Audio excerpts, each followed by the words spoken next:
Daisy Armstrong, c'est ça. I now know the real name of the dead man. And I know why he had to leave America. Monsieur Poirot, I have documented that case in my scrapbook. I remember well the case. 10 years ago, Colonel Armstrong was an Englishman. He married the daughter of Linda Arden, the most famous tragic American actress of her day. They lived in the city of New York and had one child, 3 years old, whom they adored. 2 men snatched Daisy from the arms of her nursemaid. The police were convinced that the young woman had some knowledge of the crime and questioned her relentlessly. The enormous ransom was paid, but 2 weeks passed with no word from the kidnappers. And then there was a break in the case. 2 brothers named Perkinson were identified by witnesses and tracked to a farmhouse somewhere outside of the city. The Perkinsons were arrested at the farmhouse where they and a woman not identified had been hiding. They were tried and convicted.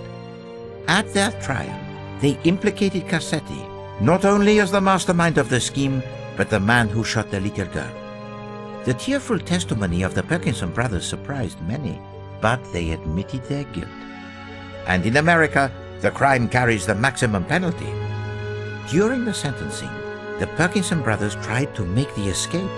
Jeffrey was captured, but not his brother Robert, and Cassetti had vanished without a trace.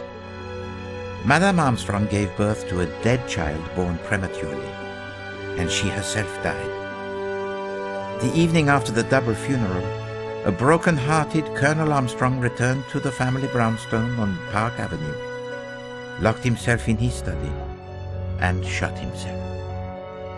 A body was discovered in the New York harbor shortly after Jeffrey Perkinson died in the electric chair.